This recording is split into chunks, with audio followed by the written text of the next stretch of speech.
భారతదేశాన్ని నేను ప్రేమిస్తున్నాను, హైదరాబాద్ని నేను ఎంతో ప్రేమిస్తున్నాను. It is wonderful to be invited back by Brother Satish to Hyderabad.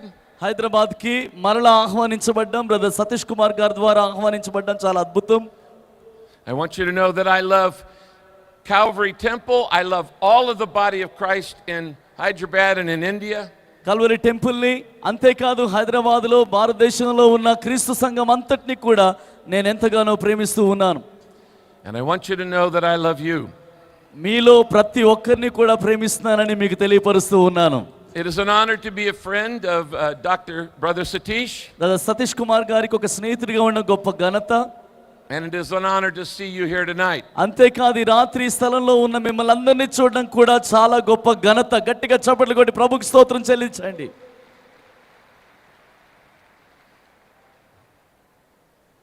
There are two very important days in your life. నీ జీవితంలో రెండు ప్రాముఖ్యమైన దినాలు ఉన్నాయి. The first is the day that you are born. మొదటి దినం నీవు పుట్టిన దినం. The second is the day you learn why you were born. రెండవ దినం ఎందుకు నువ్వు జన్మించావో తెలుసుకున్న దినం ప్రాముఖ్యమైన దినం. I did not come here tonight to talk to you about religion. ఈ రాత్రి ఒక మతం గురించి ప్రకటించడానికి నేను రాలేదు. I came to talk to you about the purpose of your life. నీ జీవితానికి ఉన్న ఉద్దేశం గురించి మాట్లాడడానికి వచ్చాను. God has never made anything without a purpose. దేవుడు దేనిని ఉద్దేశం లేకుండా చేయలేదు. Every rock has a purpose. ప్రతి మార్గానికి ఒక ఉద్దేశం ఉంది. Every plant has a purpose. ప్రతి మొక్కకి ఒక ఉద్దేశం ఉన్నది. Every animal has a purpose. భూలోకంలో ప్రతి జంతువుకి ఒక ఉద్దేశం ఉంది. And if your heart is beating right now, ఈ రోజు నీ గుండె కొట్టుకుంటుంది అంటే, then God has a purpose for your life. నీ జీవితం కొరకు కూడా దేవునికి ఉద్దేశం ఉన్నది. God has never made anything without a purpose. ఒక ఉద్దేశం అంటూ లేకుండా దేవుడు దేనిని సృష్టించలేదు. So for the next few minutes I want you to listen as if your life depends on it. కాబట్టి ఈ రోజు నీ జీవితానికి చాలా ఆధారమైన దాని గురించి జాగ్రత్తగా వినమని కోరుతున్నాను. Now if I were to hold up a piece of machinery that you had never seen, మీరు ఎన్నడూ చూడని ఒక యంత్రాన్ని నేను ఇలా పట్టుకున్నాను అనుకోండి. and I were to ask you, what is the purpose of this machine? మీరు ఎన్నడూ చూడలేదు అలాంటి యంత్రాన్ని పట్టుకొని దీని ఉద్దేశం ఏంటి మీరు చెప్పగలరా అని అడిగితే, if you had never seen it before, you would not know the purpose. ఆ యంత్రాన్ని మీరు ఎప్పుడు చూడలేదు గనుక దాని ఉద్దేశం ఏంటో మీకు తెలియదు. There's only two ways you would know the purpose. ఒక ఉద్దేశం తెలియడానికి రెండే రెండు మార్గాలు ఉన్నాయి. Talk to the creator of that machine, the inventor of that machine. ఆ యంత్రాన్ని ఎవరు తయారు చేశారో ఆ వ్యక్తితో మాట్లాడితే అది ఎందుకు పనికొస్తుందో తెలుస్తుంది. Or read the owner's manual for that machine. లేక ఆ యంత్రాన్ని తయారు చేసిన వాని పుస్తకాన్ని చదివితే దాని ఉద్దేశం తెలుస్తుంది. That is the only way you will ever know the purpose of your life. నీ జీవితానికి దేవుని ఉద్దేశం తెలుసుకునే ఒకే ఒక మార్గం అది మాత్రమే. You didn't create you, so you can't tell you your purpose. నిన్ను నీవు సృష్టించుకోలేదు గనుక నీ ఉద్దేశం ఏంటో నువ్వు చెప్పలేవు. The only way you'll know your purpose నీ ఉద్దేశం, నీ జీవితానికి ఉద్దేశం ఎలా తెలుస్తుంది? is by talking to your creator, నిన్ను సృష్టించిన సృష్టికర్తతో మాట్లాడడం ద్వారా, or reading the owner's manual for your life. లేక ఆ సృష్టికర్త నీ జీవితం కోసం ఇచ్చిన పుస్తకాన్ని చదవడం ద్వారా. If you don't get anything else I say tonight, I want you to get this next statement. ఈ రాత్రి ఈ ఒక్క మాటను నువ్వు సంపాదించాలి, నువ్వు గ్రహించాలని కోరుతున్నాను. You were made by God and you were made for God, and until you understand that, life will never make sense. నీవు దేవుని చేత సృష్టించబడ్డావు, దేవుని కొరకే సృష్టించబడ్డావు. ఈ రెండు విషయాలు నీకు అర్థమైతేనే నీ జీవితానికి అర్థం తెలుస్తుంది. Some people try to make up a purpose for their life. కొంతమంది వారి జీవితానికి వారే అర్థాన్ని చూసుకోవడానికి ప్రయత్నం చేస్తారు. But that doesn't work. కానీ వారి సొంత పద్ధతిలో అది పనిచేయదు. Some people try to follow other people's purpose for life. కొంతమంది ఇంకొకరి జీవిత సంకల్పాన్ని వారు నెరవేర్చడానికి ప్రయత్నం చేస్తారు. But that doesn't work. అది కూడా విజయవంతంగా ఉండదు. The only way you will know God's purpose is talk to God and read the Bible. నీ జీవితం పట్ల దేవునికి ఉన్న ఉద్దేశం ఏం తెలుసుకోవాలి అంటే దేవునితో నువ్వు మాట్లాడాలి, ఆయన వాక్యాన్ని నువ్వు చదవాలి. Now, what do we know about God? దేవుని గురించి మనకేం తెలుసు? The Bible says God is love. Bible గ్రంథం అంటుంది దేవుడు ప్రేమ స్వరూపి. It doesn't say God has love, it says God is love. దేవుడు ప్రేమ కలిగి ఉన్నాడు అని రాసలేదు, దేవుడే ప్రేమ అయి ఉన్నాడు. The only reason there's love in the universe is because our creator is a creator of love. ఈ భూలోకమంతా ఇలా ఉండడానికి గల కారణం ఏంటంటే మన సృష్టించిన సృష్టికర్త ప్రేమ గలవాడు. If God was not a God of love, you would not be able to love others or receive love from others. దేవుడే గాని ప్రేమ లేని దేవుడైతే నీవు ప్రేమను పొందలేవు, ఇతరులకు ఆ ప్రేమను ఇవ్వలేవు. The only reason you have love in your life is because God is love and he created you in his image. నీ జీవితంలో ప్రేమ అన్నది ఉంది అంటే అర్థం ఏంటి అంటే దేవుడు తన స్వరూపములో నిన్ను తయారు చేశాడు, ఆయన ప్రేమామయుడు గనుక ప్రేమ అంటే ఏంటో నీవు కూడా గుర్తించగలుగుతున్నావు. The only reason you're able to love other people, the only reason you're able to love God, and the only reason you're able to receive love is because God made you in his image. ఇతరులను ప్రేమించడానికి గల కారణం, సృష్టించబడిన ప్రతి ఒక్కరికి నువ్వు ప్రేమను అందించడానికి గల కారణం, ప్రేమ పొందడానికి కారణం ఏంటి అంటే దేవుడు తన పోలికలో నిన్ను చేశాడు, ఆయన ప్రేమ స్వరూపి. And as I said, if God did not have love, there would be no love in the universe. నేను చెప్పాను కదా, దేవుడే ప్రేమ లేని వాడైతే భూలోకం అంతట్లో అసలు ప్రేమ అన్నది కనిపించదు. If you want to know why you're alive, మీరు సజీవంగా ఉన్నారు, అది దానికి కారణం ఏంటో తెలుసుకోవాలనుకుంటే it's because God made you to love you. దేవుడు నిన్ను ప్రేమించాలని నిన్ను తయారు చేశాడు. I want to say that again. మరలా చెప్తున్నాను, The only reason you are alive is because God wanted to create you so that he could love you. ఈ రోజు నువ్వు సజీవంగా ఉన్నావంటే కారణం ఏంటో తెలుసా? దేవుడు నిన్ను ప్రేమించాలనే తన కోసం నిన్ను సృష్టించాడు. Now he didn't need you, నీవు ఆయనకు అవసరం లేదు నిజంగా, but he wanted you. కానీ నిన్ను కోరుకున్నాడు. God was not lonely. దేవుడు ఒంటరివాడు కాదండి. God wanted you just so he could love you. దేవుడు ఒంటరివాడు కాదు, కానీ నిన్నెందుకు కోరుకున్నాడంటే నిన్ను ప్రేమించాలి అనే ఉద్దేశంతోనే ఆయన నిన్ను సృష్టించాడు. Now you may have heard many times that God loves you. అనేక సార్లు మీరు వినుండొచ్చు దేవుడు నిన్ను ప్రేమిస్తున్నాడు అనే మాటను. But that doesn't mean you feel it. అయితే నువ్వు అనుభవిస్తున్నందుకు కాదు. You can have it in your head but not have it in your heart. ఆయన ప్రేమిస్తున్నాడు అన్న సంగతి నీ మనసులో తెలుసుండొచ్చు కానీ నీ హృదయంలో తెలియకపోయి ఉండొచ్చు. Knowing that God loves you won't change your life. దేవుడు నిన్ను ప్రేమిస్తున్నాడు అనే సంగతి తెలుసున్నంత మాత్రాన నీ జీవితం మారదు. But feeling how much God loves you will change your life radically. దేవుడు నిన్ను ఎంత ప్రేమిస్తున్నాడో వ్యక్తిగతంగా నువ్వు అనుభవించిన దినాన నీ జీవితమే పూర్తిగా మార్చబడుతుంది. God loves you unconditionally. దేవుడు ఏ షరతులు లేని ప్రేమతో నిన్ను ప్రేమిస్తున్నాడు. He loves you on your good days and he loves you on your bad days. నీ మంచి దినాల్లో ఆయన నిన్ను ప్రేమిస్తున్నాడు, నీ చెడు దినాల్లో కూడా ఆయన నిన్ను ప్రేమిస్తున్నాడు.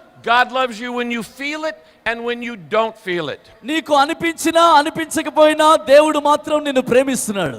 God loves you when you think you deserve it and when you don't think you deserve it. నేను అర్హుడిని అనుకున్నా అర్హురాల్ని కాదు అనుకున్నా దేవుడు మాత్రం నిన్ను ప్రేమిస్తున్నాడు. Everything else can change in your life, but this thing will never change. God will never stop loving you. ప్రియ సహోదరి సహోదరుడా, నీ జీవితంలో అన్ని మారిపోవచ్చు కానీ ఒకటి మాత్రం మారదు. అదేంటో తెలుసా? దేవుడు నిన్ను ప్రేమించడం అన్నది మారదు. You can walk away from his love. ఆయన ప్రేమ నుంచి నువ్వు దూరం అయి ఉండొచ్చు.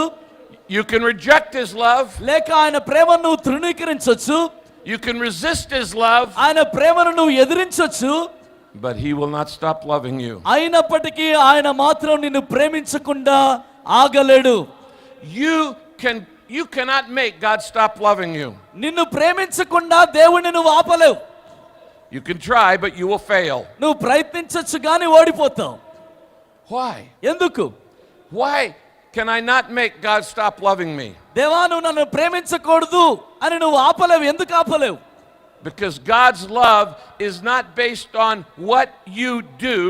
God's love is based on who He is. దేవుని ప్రేమ నీవు ఏం చేస్తున్నావో నీవేమై ఉన్నావో అనే దాని మీద ఆధారపడలేదు.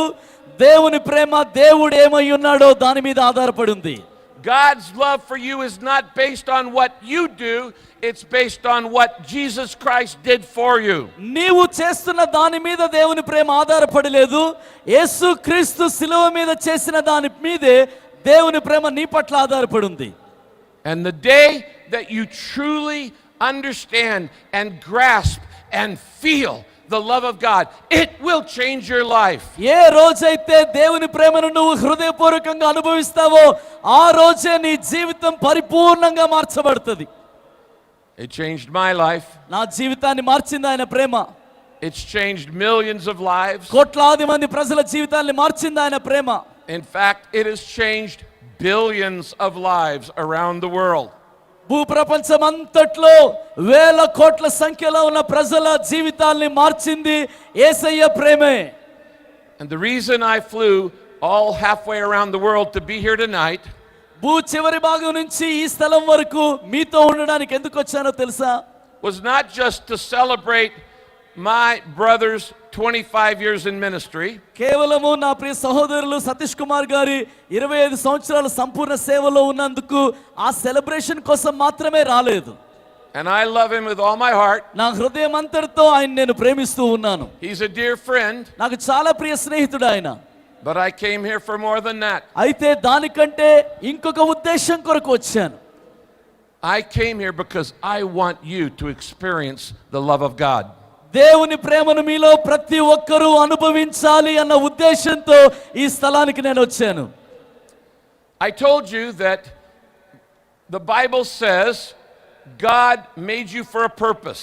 దేవుడు నిన్ను ఒక ఉద్దేశంతో తయారు చేశాడని బైబిల్ చెప్తూ ఉన్నది. And this is the first purpose. మొదటి ఉద్దేశం దేవుని ఉద్దేశం. He made you to love you. నిన్ను ప్రేమించాలి. అందుకొరకే దేవుడు నిన్ను సృష్టించాడు. And he wants you to learn to love him back. తిరిగి నువ్వు ఆయన ప్రేమించాలని ఆయన కోరుతున్నాడు. This is the first purpose of your life. నీ జీవితానికి దేవుడు కలిగిన మొదటి ఉద్దేశం ఇదే. Now you are not an accident. నీవు భూలోకంలో యాంత్రికంగా పుట్టలేదు. God never does anything by accident. దేవుడు ఏది కూడా అనుకోకుండా చేయడు. Your parents may not have planned you, but God did. నీ తల్లిదండ్రులు నీ గురించి ప్రణాళిక చేయకపోయి ఉండొచ్చు కానీ దేవుడు నీ కోసం ప్రణాళిక చేశాడు. There are accidental parents, but there are no accidental children. అనుకోకుండా తల్లిదండ్రులైన వారు ఉన్నారు కానీ అనుకోకుండా పిల్లలుగా పుట్టిన వారు ఎవరు లేరండి. There are illegitimate parents, but there are no illegitimate children. దేవుని బిడ్డలారా అనుకోకుండా తల్లిదండ్రులైన వారు ఉన్నారు కానీ అనుకోకుండా భూమి మీద ఏ ఒక్కరు పుట్టలేదు. As I said, your parents may have not planned you, but God did. అందుకే చెప్పాను మీతో మీ తల్లిదండ్రులు నీ గురించి ప్రణాళిక చేయలేదేమో కానీ And దేవుని you- ప్రణాళిక నీ పట్ల ఉంది. You are not an accident. నీవు అనుకోకుండా భూమిలోనికి రాలేదు. Some of you struggle with feeling, is my life worth anything? మీలో కొంతమంది అనుకుంటారు నా జీవితానికి ఏమైనా విలువ ఉందా? And you ask yourself, does my life have any meaning? నా జీవితానికి ఏదైనా అర్థం ఉందా అని అనుకుంటున్నావు. Does my life have any significance? అసలు నా జీవితానికి ఏదైనా విలువ ఉందా? And I will tell you there are 3 or 4 reasons why your life has meaning and significance. నీ జీవితానికి విలువ ఉంది సహోదరి సహోదరుడా. దానికి 4 కారణాలు ఉన్నాయి. God made you. మొదటిది దేవుడు నిన్ను సృష్టించాడు. That shows your significance.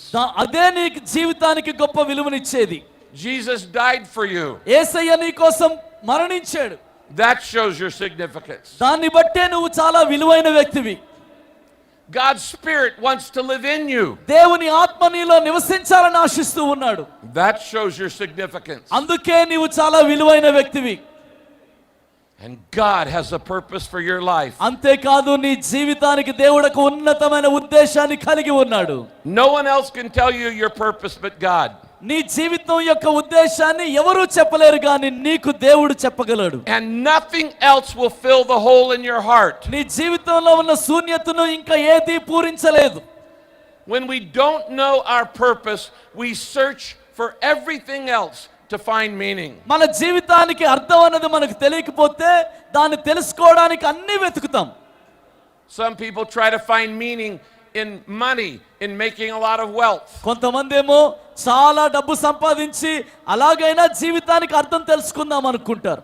But no matter how much money you make in life, it will never tell you your purpose. కానీ జీవితంలో నువ్వు ఎంత సంపాదన చేసినా ఆ సంపాదన నీ జీవితానికి అర్థాన్ని తీసుకొని రాలేదు.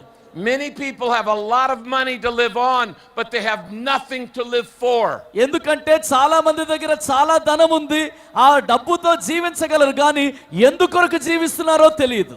So money and wealth will not fill that hole in your heart. నీ జీవితంలో ఉన్న శూన్యతను నీ ధనం నింపలేదు.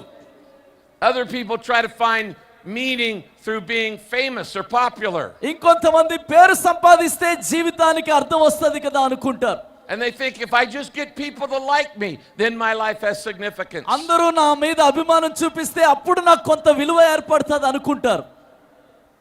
But fame never lasts. కానీ నిజానికి ఏ కీర్తి ఘనత కూడా ఎల్లకాలం ఉండేది కాదు. Being popular, well known, never lasts. నీవు అందరికీ తెలిసిన ఆ కీర్తి ఎప్పుడు ఉండేది కాదు. You can have your picture on the cover of a magazine, and 3 weeks later, everybody has forgot it. ఒక మ్యాగజైన్ మీద ఆ మొదటి పేజీ మీద నీ ఫోటో ఉండొచ్చు కానీ 3 వారాల తర్వాత అందరూ మర్చిపోతారు దాన్ని. Some people try to find meaning in their work. కొంతమంది ఏమో వారి పనిలో అర్థాన్ని పొందుకోవడానికి ప్రయత్నం చేస్తారు. And they work day and night. They are addicted to their work. వారు ఎంత పని చేస్తారంటే ఉదయము రాత్రి అసలు తీరిక లేకుండా పని చేస్తూ ఉంటారు. They're afraid to rest. They're afraid to take a day off. వారు ఏమాత్రం విశ్రాంతి తీసుకోరు, ఒక్క రోజు కూడా లీవ్ తీసుకోరు వారు. Because they're not driven by purpose, they're driven by work. ఎందుకు అంటే వారి జీవితానికి ఒక పరమార్థం వారు తెలుసుకోలేకపోయారు. పని చేస్తూ ఉంటేనే తృప్తి ఉంటది అనుకుంటారు. But that will never satisfy your life. కానీ నీ జీవితానికి నువ్వు చేస్తున్న పని నిజమైన తృప్తిని ఇవ్వలేదు. Work is like money, and you always want more. ఏ పని అయినా ఎలాంటిదంటే డబ్బు లాంటిదే. డబ్బు ఎప్పుడు ఇంకా ఎక్కువ కావాలనే కోరుకుంటూ ఉంటాం. You can have success in your life without having significance. నీ జీవితంలో విజయం అన్నది నువ్వు చూడొచ్చేమో కానీ సరి అయిన విలువ నీకు కలగకపోవచ్చు. I have had the privilege of speaking in 164 different countries. నేను ఇప్పటికీ 164 దేశాల్లో దేవుని వాక్యాన్ని అందించడానికి దేవుడు కృపనిచ్చాడు. And I know a lot of famous people and a lot of wealthy people. ఈ ప్రపంచమంతట్లో చాలా డబ్బున్నవారు అంతేకాదు పేరున్నవారు కూడా నాకు చాలా తెలుసు. But that will never fill the hole in your heart. అయినను అలాంటి స్థితిలో ఉన్నప్పటికీ నీ హృదయంలో ఉన్న శూన్యత అది నింపలేదు. I could bring some of the wealthiest people in the world right here on this stage. ఈ స్టేజ్ మీదకే చాలా గొప్ప ధనికులను కూడా ఈ స్థలానికి నేను తీసుకొని రాగలుగుతాను.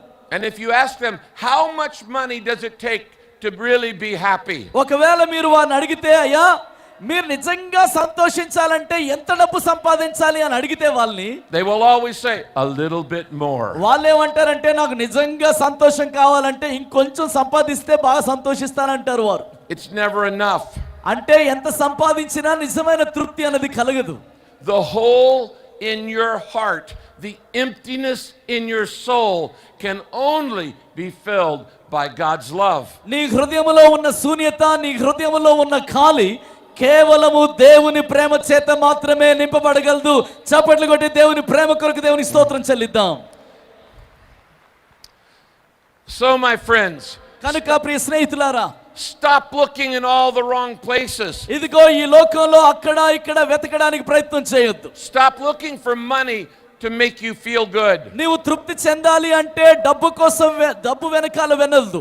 Stop looking for fame to make you feel good. ఇదిగో నువ్వు పేరు సంపాదిస్తే నీకు మంచిగా అనిపిస్తుందని అనుకుంటున్నావు, ఆపేయ్. Stop looking to success to make you feel significant. కేవలం నీకు పేరు వస్తే దాని వల్ల తృప్తి కలుగుతుంది అని ప్రయాణం చేస్తూ ఉన్నావు, ఆగిపో. Some people expect sexual relationships and romantics to make them happy permanently. కొంతమంది తమ జీవితంలో నిజమైన తృప్తి కేవలం సుఖం ద్వారా వస్తదని అనుకుంటారు, but this leaves you cold. కానీ నిజానికి నీ జీవితం దాని ద్వారా చల్లారిపోతుంది. Some people try drugs కొంతమంది మత్తు మందులకు బానిసలైపోతూ ఉన్నారు. and they get high, వారు ఆ మత్తు మందుల్లో తేలుతూ, but you always come down. వారు తేలుతూ ఉంటారు కానీ జీవితంలో మాత్రం పతనం అయిపోతారు.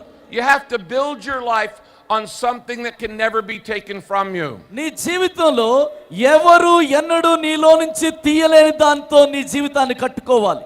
Now there have been many scientific studies about what makes people happy. అనేక మంది వైద్యులు పరిశోధన చేసి నిజంగా ప్రజలకు సంతోషం ఇచ్చేది ఏంటా అని పరిశోధన చేశారు. And many studies have shown that the source of happiness for many people is based on what other people think. పరిశోధకులందరూ కూడా ఒక ముగింపుకు వచ్చింది ఏంటో తెలుసా? ఇతరులు మా గురించి ఏమనుకుంటున్నారు అది తెలుసుకుంటే వారికి సంతోషం కలిగినట్టుగా పరిశోధకులు చెప్పారు. Some of you are enslaved to the approval of other people.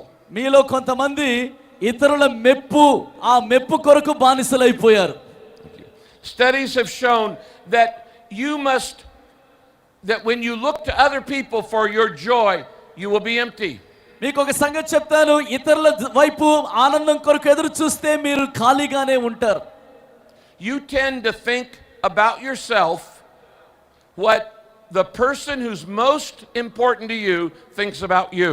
నిజానికి నీ గురించి నువ్వు ఆలోచించుకోవట్లేదు కానీ నీకు చాలా ప్రాముఖ్యమైన వ్యక్తి నీ గురించి ఆలోచిస్తూ ఉన్నారు. So if your most important person in your life is your mother or your father, if they think good, you will feel good. If they think bad, you will feel bad. నా తల్లి నా గురించి బాగా అనుకుంటే చాలు, నా తండ్రి నన్ను గురించి మంచి అనుకుంటే చాలు అని చాలా సార్లు మనం ఆ విధంగానే చూస్తాం. Or if the most important person in your life is your boyfriend or girlfriend, if they think good of you, you'll feel good. If they think bad, you'll feel bad. నా బాయ్ ఫ్రెండ్ కి నేను నచ్చితే చాలు, నా girl friend కి నేను నచ్చితే చాలు, వారి సంతోషమే నా సంతోషం అని నువ్వు అనుకుంటూ ఉంటావు. So, if the most important person in your life and what they think of you determines your success, ఒకవేళ నీ జీవితంలో నువ్వు విజయవంతుడివా కాదా అన్నది నీకు బాగా నచ్చిన వ్యక్తి, నిన్ను ఇష్టపడే వ్యక్తే తీర్మానం చేయగలిగితే, I recommend that the most important person in your life become Jesus Christ. నీ జీవితంలో అతి ప్రాముఖ్యమైన వ్యక్తి ఈ లోకంలో ఏ వ్యక్తి కాకూడదు, యేసుక్రీస్తే అతి ప్రాముఖ్యమైన వ్యక్తిగా మారిపోవాలి. He will never stop loving you. ఎందుకు అంటే ఆయన ఎన్నడూ నిన్ను ప్రేమించడం ఆపడు. I want to close with a story that happened in my life. నా జీవితంలో జరిగిన ఒక సంఘటన మీతో చెప్పి నేను ముగిస్తాను. I was speaking in America in a prison of 5,000 prisoners. America దేశంలో 5,000 మంది ఖైదీలు ఉన్న ఒక చెరసాలలో నేను వాక్యం చెప్తూ ఉన్నాను. And they were out on a big yard about the size of the floor of this stadium. ఈ స్టేడియం ఎంతున్నదో ఆ స్టేడియం మైదానం అంత నిండిపోయి ఉన్నారు వారు. This was a maximum security prison, which meant it was prisoners who were going to be there for their entire lives. America దేశంలో ఇది చాలా భయంకరమైన చెరసాల.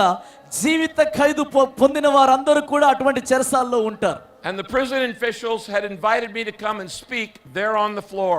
అయితే ఆ చెరసాల్లో ఈ మైదానంలో గ్యాదర్ అయిన వారందరికీ వాక్యం చెప్పమని నన్ను పిలిచారు. When I first began to speak, no one was paying any attention. నేను మాట్లాడుతూ ఉంటే ఎవరు కూడా నా మాట వినలేదు మొదట. And I wanted the prisoners to understand how much God loved them. ఆ ఖైదీలకు నేను చెప్పిన సువార్త దేవుడు నిన్ను ఎంతగా ప్రేమిస్తున్నాడో చెప్పాను. So here's what I did. నేను చేసింది ఏంటో తెలుసా? I reached into my wallet and I pulled out $100 American bill. నా పర్స్ తీశాను. పర్స్ తీసి అమెరికా $100 నోటు ఒకసారి ఇలా పైకి తీసి చూపించాను. $100 maybe 6,000 rupees. సుమారు మన రూపాయల్లో 6,000 రూపాయలు ఉంటుంది అది. And I said this. నేను ఈ మాట అన్నాను. Would anyone here like this $100? ఒక్కసారి వాడిని చూసన్నాను, మీలో ఎవరికైనా ఈ $100 కావాలా అన్నాను. 5,000 hands of prisoners went in the air. అంతవరకు సరి వాక్యం వెళ్ళలేదు కానీ ఒక్కసారిగా అందరూ చేతులు ఎత్తారు. Then I took the bill and I crumpled it all up like this. అప్పుడు ఆ $100 అలా నలిపేశాను. I said, how many of you would still like it? నలిపేసి అన్నాను, ఈ $100 ఎవరికి కావాలి అన్నాను. 5,000 prisoners raised their hands. 500 మంది కూడా 5,000 మంది కూడా చేతులు ఎత్తారు. I threw this $100 on the ground and I stomped it into the ground. ఆ $100 కిందన పడేసి నా కాలుతో తొక్కేశాను. It got dirt all over it. మొత్తం మురికైపోయింది. And I picked it up and I tore it a little bit. తర్వాత ఆ $100 తీసుకొని చిన్నగా చింపాను.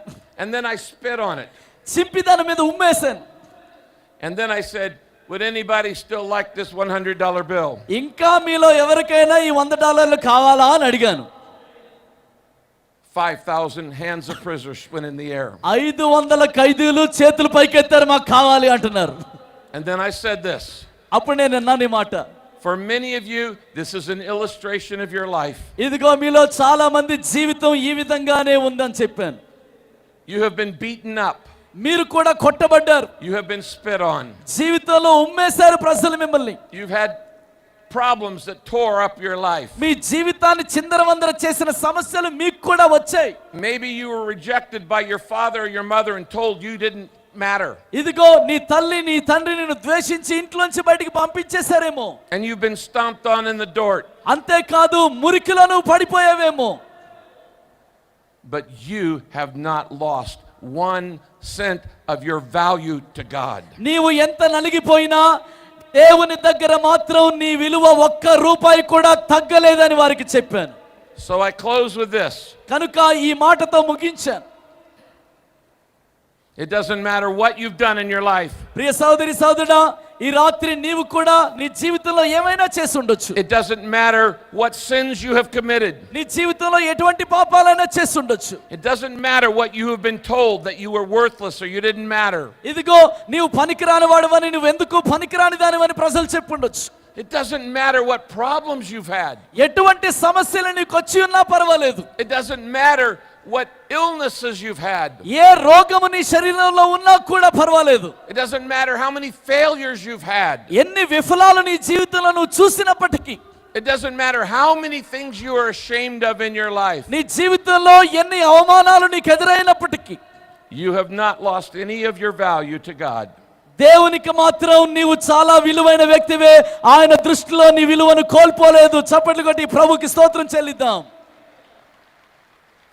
And he sent his son to die for you. దేవాతి దేవుడు నీ కొరకు మరణించడానికి తన కుమారుని పంపించాడు. And he offers to forgive all of your sins. నీ పాపం అంతటిని క్షమించడానికి ఆయన రక్తాన్ని ధారపోసాడు. If you will just accept his love. ఆయన ప్రేమను నువ్వు అంగీకరిస్తే చాలు. If you will make him the God of your life. నీ జీవితానికి యేసును దేవునిగా చేసుకుంటే చాలు. We say Jesus is Lord. యేసును ప్రభు అని మనం చెప్తాం. What does that mean? దాని అర్థం ఏంటి? It means he's number 1 in your life. యేసు ప్రభు అంటే నీ జీవితంలో ఆయనే మొదటివాడని అర్థం. It means you stop saying I am God and you start saying Jesus is God. అంటే ఇక మీదట దేవుణ్ణి నేను కాదు, యేసే నా దేవుడు అని చెప్తున్నావు. When I was coming from the hotel today, I saw a store and it had a sign that said under new management. There are new managers here. మరి నేను హోటల్ నుంచి వస్తూ ఉంటుండగా ఒక షాప్ ముందు ఒక సైన్ కనబడ్డది. అది ఏమని రాస్తుందంటే యజమానులు మారారు అని ఒక సైన్ పెట్టారు దాని మీద. That's what it means to be a follower of Jesus Christ. యేసు ప్రభువును వెంబడించడం అంటే ఇక మీదట యజమానుడు నువ్వు కాదు, ఆయనే. You put on a sign that says I'm under new management. ఇక మీదట యేసు యజమాన్యం కింద నేను ఉన్నాను. I'm not running my life anymore. ఇంకా నా జీవితానికి నేను ప్రభువుని కాదు. Jesus Christ is my Lord. యేసు క్రీస్తే నా ప్రభు. God is my God. దేవుడే నా దేవుడు. And I'm not looking to anybody else to give me approval. I just want God's approval. నాకు దేవుని మెప్పు చాలు. ఈ లోకంలో ఏ ఒక్కరూ మెప్పు కోసం నేను ఎదురు చూడట్లేదు. I would like the privilege of leading you in a prayer. అలాంటి తీర్మానం ఈ రాత్రి నువ్వు చేసుకుంటే నీ కొరకు నేను ప్రార్థించాలని ఆశిస్తూ ఉన్నాను. Maybe you've heard about God, but you don't really know God. దేవుని గురించి నువ్వు చాలాసార్లు వినుండొచ్చు, కానీ ఆ దేవుణ్ణి ఎన్నడూ నువ్వు కలుసుకోలేదేమో. You may have even heard that God loves you, but you've never felt his love. దేవుడు నిన్ను ప్రేమిస్తున్నాడు అన్న సంగతి నువ్వు వినుంటచ్చు, కానీ ఇంతవరకు ఆయన ప్రేమ ఎటువంటిదో నువ్వు అనుభవించలేదేమో. That love comes when you open your life to his son. ఈ రోజు నీ హృదయాన్ని ఆయన కుమారుడి కొరకు తెరిస్తే ఆయన ప్రేమను నువ్వు అనుభవిస్తావు. I'm going to pray a prayer and then turn this over to Brother Satish. నేను ఒక చిన్న ప్రార్థన చేసి బ్రదర్ సతీష్ కుమార్ గారికి సమయం ఇచ్చేస్తాను. Let's bow our heads together. దయచేసి అందరూ కలిసి తల్లు వంచండి. And as I lead in this prayer, I would like for you to just follow me in it.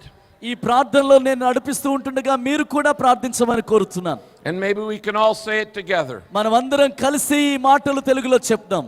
The words are not as important as an attitude of humility. చెప్పే మాటలు ప్రాముఖ్యం కాదు, కానీ మన తగ్గింపుతో చెప్పడం చాలా ప్రాముఖ్యం. So actually ask you to pray this prayer. కనుక ఈ ప్రార్థన నాతో కలిసి ప్రార్థించండి. Dear God, thank you for loving me. పరిశుద్ధుడైన తండ్రి, నన్ను ప్రేమించినందుకే వందనాలు. Thank you that you will never stop loving me. నన్ను ప్రేమించకుండా నువ్వు ఆగిపోవు నాయనా. Thank you that no matter what I've done wrong, I can come to you for forgiveness. నా జీవితంలో నేను ఎన్ని పొరపాట్లు చేసినప్పటికీ నీ క్షమాపణకు నేను పాత్రుడినే ప్రభువా. Thank you that you made me for a purpose.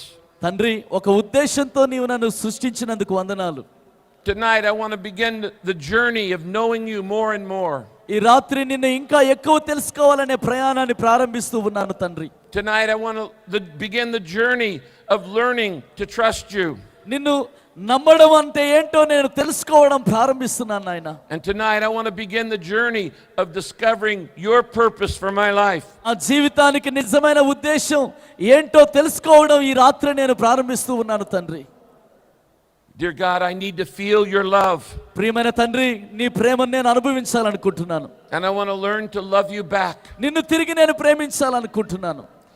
And I humbly ask you to accept me into your family. తండ్రి, నీ కుటుంబంలో నన్ను చేర్చుకోమని ప్రార్థన చేస్తూ ఉన్నాను. I do not understand it all. But I ask Jesus Christ to come into my life. నా జీవితంలోనికి యేసుక్రీస్తుని ఆహ్వానిస్తూ ఉన్నాను తండ్రి. And as best I know how, ఏ విధంగా నాకు తెలియదు, I want to follow you. కానీ నా హృదయం అంతటితో నిన్ను నేను వెంబడించాలనుకుంటున్నాను. And I ask you to change my life. ప్రభువా, నా జీవితాన్ని మార్చండి తండ్రి. Replace my fear with your love. నా భయమును తొలగించి నీ ప్రేమతో నా హృదయాన్ని నింపండి. Replace my guilt with your forgiveness. నా అవమానాన్ని తొలగించి నీ క్షమాపణతో నా హృదయాన్ని నింపండి. Replace my shame with your confidence. నాయనా, నా సిగ్గును తొలగించి నీ ధైర్యంతో నన్ను నింపండి. Replace my anxiety with your peace. నా ఆందోళన తొలగించి నీ సమాధానంతో నన్ను నింపండి. And replace my plans for my life with your purpose. తండ్రి, నీ ఉద్దేశాలు నీ సంకల్పాలు నా హృదయంలో నిండుగా నింపండి. And I humbly ask this in Jesus' name. ఈ ప్రార్థన యేసు నామములో అడుగుచున్నాను తండ్రి. Amen. ఆమేన్. Amen. ఆమేన్.